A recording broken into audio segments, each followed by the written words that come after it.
Welcome to the video on how to use the Understanding by Design template to promote deeper understanding in your students. Stage 1, as described by Wiggins and McTighe, involves identifying your desired learning goals. The Stage 1 template starts out with a brief description of the course you are designing, as well as the unit and how the unit fits into the overall course. The first step after providing a brief overview of the unit is listing the content standards that are established by a professional organization in your subject. For example, when I teach my pathology courses, my content organization is the Liaison Committee on Medical Education, or LCME. In the left side of the table, I put in the code, and here I actually list the standard. Listing these standards provides a useful reference as we go through the remainder of this template. According to Wiggins and McTighe, learning goals should be described as transfer goals or meaning goals, which are the big, long-term ideas that you want your students to walk away with. So the transfer goals would be something that the students should be able to independently accomplish after they have left your classroom out in the real world. So for example, for a course that I teach on bone pathology, I want my students to use the information to be able to independently diagnose and counsel patients. That is my transfer goal, and I will list the accompanying competency code from this section here to ensure appropriate alignment. Meaning are the big ideas that you want students to uncover using the facts in your course. Meanings cannot just be taught. They're not like facts that the teacher can just state. Meanings are things that students have to work with in order to infer, and these are big, important concepts that carry through in their life. For example, an understanding that I would like my students to have in my bone pathology course is how their previous knowledge of anatomy and physiology can be used to understand the pathophysiology and how they can use that information to actually diagnose a patient.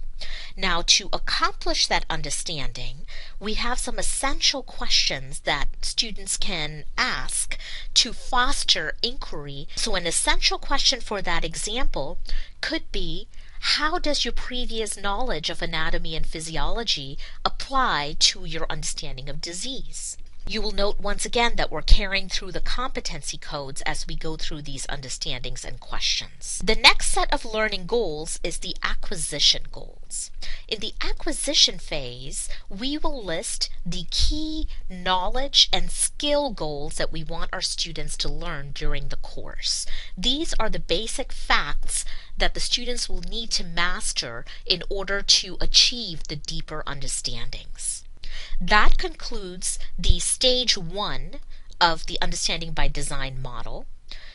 Here you will see we have a self-check to ensure that you have fulfilled the different steps appropriately. We will now move on to stage 2. In stage 2, we determine the evidence to show that our learners have really accomplished what we had set out to do in stage 1. To determine acceptable evidence, we have performance tasks. These are ways in which our learners can truly show us that they have mastered the learning goals that we set in stage 1. You will see that on the left-hand side, we are now carrying through the codes that we had established in stage 1. These are the transfer and meaning-making goals, and here we will establish the tasks by which our students can demonstrate to us that they truly understand what we had wanted them to. For example, in my bone pathology course, since I want my students to use their knowledge to appropriately diagnose and counsel patients, my performance task will need to be a real-world setting in which we give them a complex clinical scenario and expect our learners to use their knowledge to solve that problem. I use team-based learning to accomplish this. And once I have determined that, then I have to come up with criteria to ensure that our students have achieved the level of understanding we wish them to achieve. Some of the criteria I can use include accuracy of their answers, the reasoning that they use to make sure they have appropriate judgment, to ensure that they have proper communication skills as they work in the team. The next table here mentions other evidence. These are all the other learning goals that you had listed in stage 1, all your knowledge and skills goals, and we will establish quizzes, tests, homework assignments to show us that the students really have mastered that content. Once again, you will have criteria to grade what they have accomplished in the quizzes. Now, when we come up with criteria, it is helpful to have a grading rubric.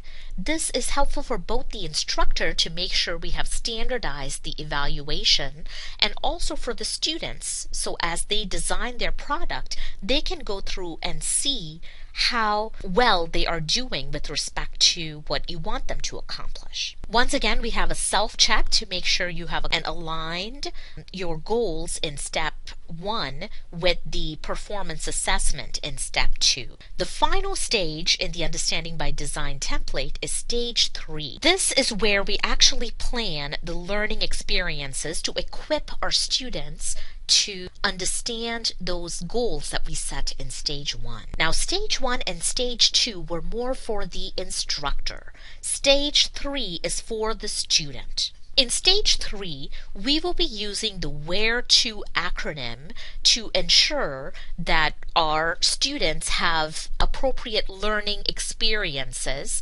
to develop those skills and understandings that we wanted them to have. The W in WHERE to stands for where are we going with this unit, and why is it important and relevant for your students to participate in it. The W also helps your instructors to see where your students are coming from. You can, for example, give them a pre-assessment to see what level of knowledge they are starting out with. The H stands for how to hook and hold student attention during the course. These are excellent places where you can use technology to really key in the student's interest into your unit. For example, in my course on bone pathology, I can start out by showing a video of a patient who has suffered through a metastatic osteosarcoma, and this will allow our students to understand why what they learn in the course is truly helpful and how they can use that information to take care of their patients in the future. The first E in WHERE to stands for equip. This is how we can equip our students to experience the big ideas in the course so they can really uncover the meaning behind the big ideas. The R stands for how the students can rethink, revise, and refine their understanding during the course. This is done by providing them with proper formative feedback. That's what the E here stands for. This is the formative feedback that you will be giving your students throughout the course to help them refine their work to achieve a deeper understanding. The T stands for tailoring or personalizing the course to meet the needs of your various learners. According to Carol Ann Tomlinson, you can tailor the course based on product, the content, the process, and the learning environment. For example, in my course on bone pathology, I can tailor the learning environment based on how students learn best. I can give them textbook reading, a video for those who are visual learners. We can give them online websites. We can give them a recorded presentation. But the important thing to remember here is regardless of the type of learning that they have, the learning goals are the same for everyone, and the way we evaluate them is also the same for everyone. The O here stands for how your course is organized using technology. How can you use technology to really promote the higher order thinking, the creativity in your learners?